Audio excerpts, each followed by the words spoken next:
ମୁଁ ଶ୍ରୀ ଅରୁଣ କୁମାର ରଥ junior clerk କମ୍ ଚାଲିଛି ମାର୍ଶାଘାଇ ମହିଳା ଉଚ୍ଚ ମାଧ୍ୟମିକ ବିଦ୍ୟାଳୟ 1/94 ଠାରୁ ଆଜି ପର୍ଯ୍ୟନ୍ତ କାର୍ଯ୍ୟ କରି ଆସୁଥିଲି ମଧ୍ୟ ମୋ ପଦବୀରେ ଚଞ୍ଚକତାର ସହିତ ଅନ୍ୟ ଜଣେ ମହିଳାଙ୍କୁ ନିଯୁକ୍ତି ଦିଆଯାଇଥିଲା। ତେଣୁ ସେଥିପାଇଁ ମୁଁ ବିଭିନ୍ନ ଜାଗାରେ ଅଭିଯୋଗ କରି ଆସୁଥିଲି। ଶେଷରେ ନ୍ୟାୟ ନ ପାଇବାରୁ ଗତ ବର୍ଷ 11/9/2024 ମୁଁ ଅନଶନରେ ବସିଥିଲି। ଯେଉଁ ଆମର ଅନଶନକୁ ଆମର ଥାନାର ଏସ୍ଆଇ ମହୋଦୟ ଶ୍ରୀ ଅଜୟ କୁମାର ସାହୁ ଏବଂ ଅଧ୍ୟକ୍ଷା ଶ୍ରୀମତୀ ଜ୍ୟୋତ୍ସ୍ନାମୟୀ ମହାପାତ୍ର ମୋତେ ବିଭିନ୍ନ ପ୍ରକାର ପ୍ରତିଶ୍ରୁତି ଦେଇ ମୋର ଅନଶନକୁ ପ୍ରତ୍ୟାହାର କରିଥିଲେ। ଯିଏକି ତା ସଙ୍ଗେ ସଙ୍ଗେ ମୋତେ ଯେ ଉପଜିଲ୍ଲାପାଳ ମହୋଦୟଙ୍କ ଠାରୁ ମୋତେ ନ୍ୟାୟ ମିଳିବ ବୋଲି ପ୍ରତିଶ୍ରୁତି ମଧ୍ୟ ଦେଇଥିଲେ। କିନ୍ତୁ ଆଜି ପର୍ଯ୍ୟନ୍ତ କିଛି ପ୍ରତିଶ୍ରୁତି ନ ପାଇବାରୁ ଗତ 2 ତାରିଖରେ ମୁଁ ଆମର ଉପଜିଲ୍ଲାପାଳ ମହୋଦୟଙ୍କୁ ଅଭିଯୋଗ କରିଥିଲି ଏବଂ ତତ୍ସହିତ ଅନ୍ୟ ଅଧିକାରୀମାନେ ଉପରିସ୍ଥ ଅଧିକାରୀମାନଙ୍କୁ ସୁଦ୍ଧା ଯଦି ମୋର ଅଭିଯୋଗକୁ କିଛି ତଦନ୍ତ କରାଯାଇ ମୋତେ ତ୍ୱରିତ ନ୍ୟାୟ ପ୍ରଦାନ କରାନଯାଏ ତେବେ ମୁଁ 12 ତାରିଖରେ ଆତ୍ମହତ୍ୟା ଦେବି।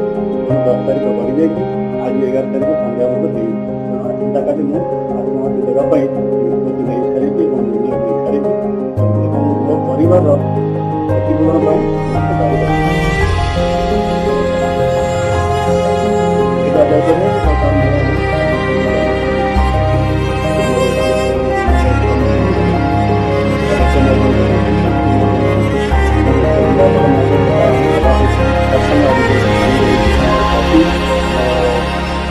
ଅପେକ୍ଷା ଶ୍ରୀମତୀ ଜ୍ୟୋତ୍ସ୍ନାମୟୀ ମହାପାତ୍ର ମଧ୍ୟ ଦେଇଛି, ତା ସହିତ ଆମର ଆଇଆଇସି ମହାପାତ୍ରଙ୍କୁ ମଧ୍ୟ ଦେଇଛି। ସମସ୍ତଙ୍କୁ ଅଭିଯୋଗର କପି ସବୁ ଦେଇସାରିଛି ଯେ ଏହା ମୁଁ କରିବି। ତେଣୁ 2 ତାରିଖ ଠାରୁ ମୁଁ ଦେଇସାରିଛି, ସମସ୍ତେ ମଧ୍ୟ ପାଇସାରିଛନ୍ତି। ତେଣୁ କେମିତି ଏପର୍ଯ୍ୟନ୍ତ କେହି ପଦକ୍ଷେପ କଲେ ନାହିଁ କି ମୋର ଅଭିଯୋଗର ତଦନ୍ତ ମଧ୍ୟ କରାଗଲା ନାହିଁ। ସଭାପତି ଯେହେତୁ ତଦନ୍ତ ନ କଲେ ତେଣୁ ଦେଇଛି 10 ତାରିଖ ପର୍ଯ୍ୟନ୍ତ। ତେଣୁ 10 ତାରିଖ ପରେ ଆଜି ହେଇଗଲା 11 ତାରିଖ। ତେଣୁ ଆସନ୍ତାକାଲି ମୁଁ ନିଷ୍ପତ୍ତି ନେଇସାରିଛି।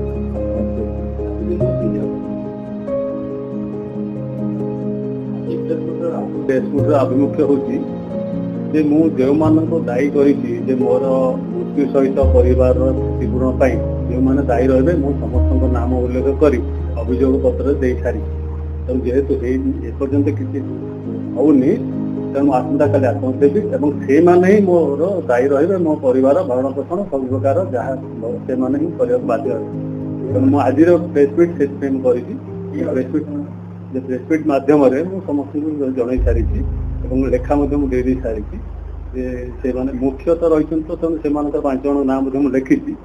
ତେଣୁ ସେମାନେ ଆମର ଯେହେତୁ ସେ 5 ଜଣ ମୁଖ୍ୟ ଅଛନ୍ତି ଆମର ଅଧ୍ୟକ୍ଷା ଜ୍ୟୋତ୍ସ୍ନାମୟୀ ମହାପାତ୍ର ପ୍ରଥମରେ ଏବଂ ପୂର୍ବତନ ସଭାପତି ଶ୍ରୀଯୁକ୍ତ ଶୈଳନାଥ ବେଉରା, ତାପରେ ଅଛନ୍ତି ପୂର୍ବତନ ସଭାପତି ଯିଏକି ଥିଲେ ଉପଜିଲ୍ଲାପାଳ ମହୋଦୟ ତଥା ସଭାପତି ପ୍ରତାପ କୁମାର ମିଶ୍ର, ତାପରେ ଅଛନ୍ତି ମୋର ପ୍ରତିବାଦୀ ଯେ ଶିକ୍ଷା ଦାସ ମୋର କେନ୍ଦ୍ରାପଡ଼ାର ଯେ, ଆଉ ତାପରେ ଅଛନ୍ତି ଆମର ଶେଷରେ ଆମର ଠିକ୍ ଅଛି ଆଉ ଜଣଙ୍କ ନାଁଟା ମୋର ମନେ ପଡ଼ୁନି।